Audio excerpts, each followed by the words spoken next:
Hello everyone, going to be doing a review today on something that we got. I was actually gifted this for the holidays, and so just going to go ahead and do the unwrapping here for it and let you know what we think about it and general prices and other information on it. So this is the Keter Pro Series folding work table. I was actually pretty excited to get this when I saw it. DIY with Chris, giving you the tools to do it yourself. Today on DIY with Chris. Some of the information here on the front is that this has a maximum weight capacity of 1,000 pounds, which is interesting to me considering that this is plastic, so it must be fairly durable there, but that is pretty nice. It says that it takes 30 seconds to set this up, which it looks like it's just an expanding foldable workstation, so that makes sense. A work surface area of 33.5 inches wide, 21.7 inches deep, and a height of 4.4 inches. When it is folded, then the width is 33.5, the depth is 21.7, which is the same, and the height is 4.4. And when it is open, the width is 35.8, so that is a difference. It says that when it is open, it is a little bit wider, I'm guessing because of the legs going out there. Depth of 21.6 inches, so slightly less in depth. And the height is 29.7 inches. This also includes 2 clamps. These clamps actually look like they have slots built into the work surface so that they sit down into it, so they're not above it, so you can still clamp things completely flat on the work surface. That is something I'm actually really excited for.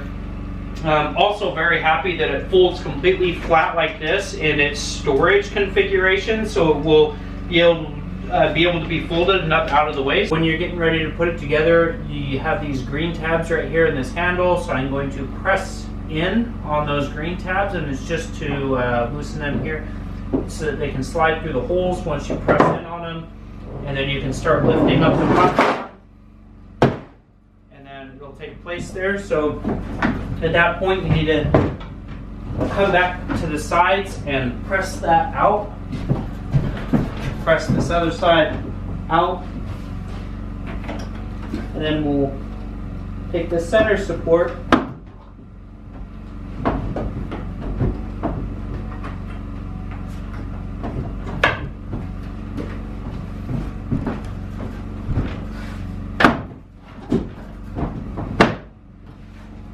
and move it up.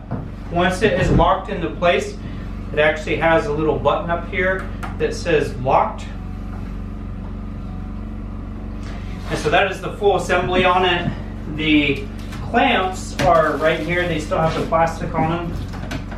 So we'll go ahead and pull those out. It's really nice that they fit in there as part of the storage, so that when it pops down, they have a specific spot. And then the other one's on the other side. So we have the one stopper on here, that's the one button on the back, and that's to go back and forth. And to move this front brake, you just press this button and move it forward, and you can adjust it that way.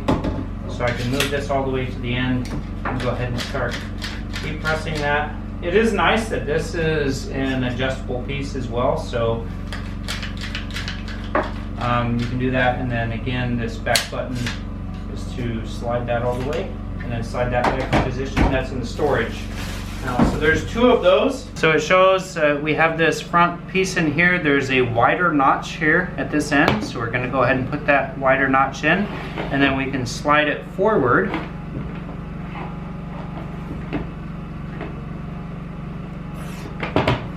If you move that forward, that fits right down in there.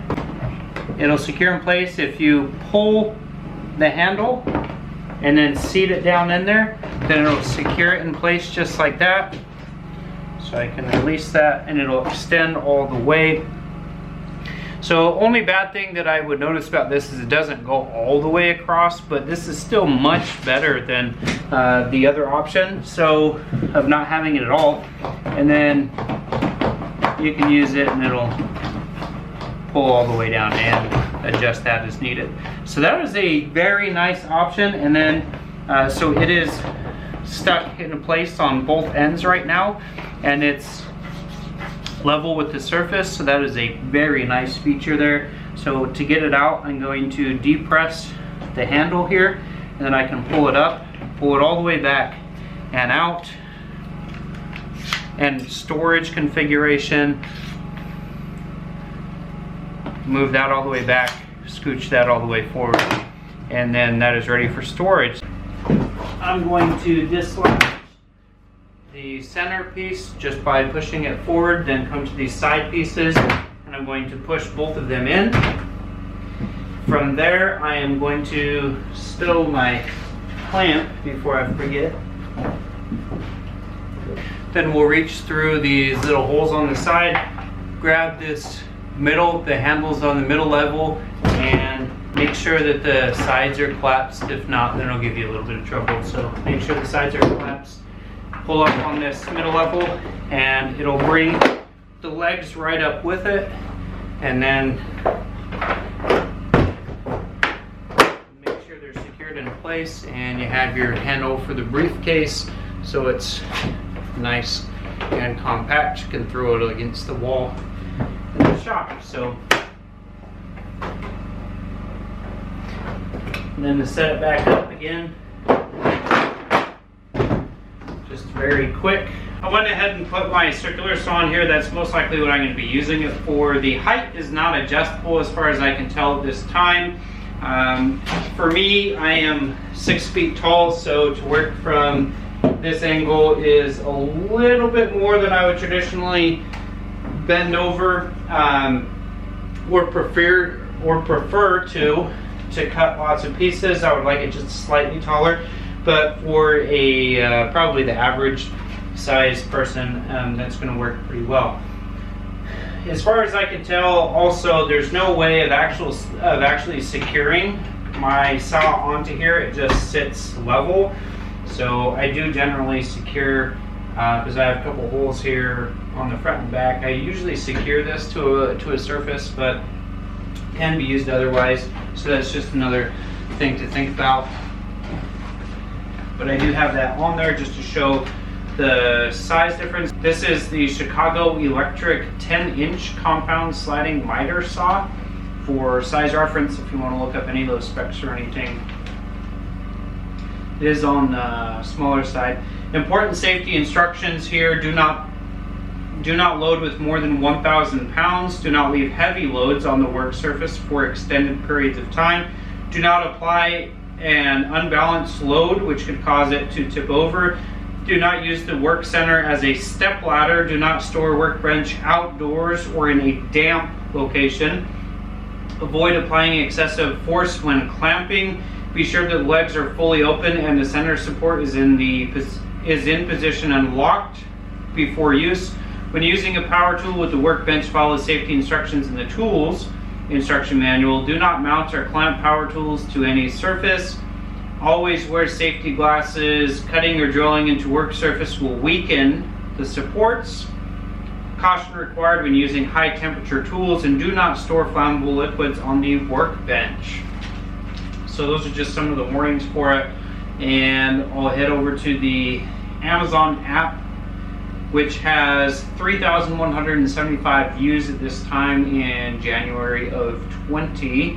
And so again, this is Keter brand folding table workbench for woodworking tools. It is listed for a price of $62.08. It says the original price is $89.99. Frequently asked questions for this: are there replacement parts and clamps available, or can you use different clamps? Yes, replacement parts and clamps are available. Yes, you can use other clamps. How much does it weigh? 29.95 pounds, so 30 pounds overall. Compact and portable meets sturdy and steady. It has the actual steps for putting it together or setting it up in there. It says it won't peel, resists cracking, never rusts, resistant to dents, won't fade in the sun, and has some of the other dimensions there. It's a folding work table that pops up to allow for a work surface that neatly folds away when you're done. Won't take up much room when not in use. 2 clamps are included to hold down whatever you're working on. The quick opening device makes assembly a snap. Somebody did ask, image shows a large saw being used on the workbench. Can saws be attached to the workbench? And I don't see a straight comment from the manufacturer. I don't see a way of actually attaching one to it unless you were to drill through the work surface. My mounts are pretty close to where the clamps would sit in though, so I wouldn't want to do that. And also by drilling into this, which is plastic, would reduce its strength, so I probably wouldn't do it. But I do feel absolutely confident in just placing it on here and using it that way. That's all I have for now. Hopefully you guys enjoyed the video and this actually helps out. I work quite a bit, so if you guys have any questions, please let me know and I'll do my best to answer them. If I'm not available and somebody else sees a question and knows the answer, please go ahead and do that. This is just, I really try and make these videos as part of the DIY community to help others, that you're not spending a bunch of money on projects that you don't need to. So all of us coming together and helping answer those questions is really the best thing. I'm not a pro by any means. I do a lot of this stuff, but I'm not a pro. So if you have more experience than I do, please go ahead and mention that. I don't always do things the best way, and I appreciate those tips as well. So if you have any questions, comments, or concerns, please let me know. I would greatly appreciate it if you would like this video and subscribe if you want to see more. I try and do as many reviews on workshop materials as whenever I get them, and also woodworking plans and things when I make those projects. So I would appreciate it if you guys would follow us, and hopefully you'll enjoy the rest of the videos as well as any others we've made. Have a great day. DIY with Chris, giving you the tools to do it yourself.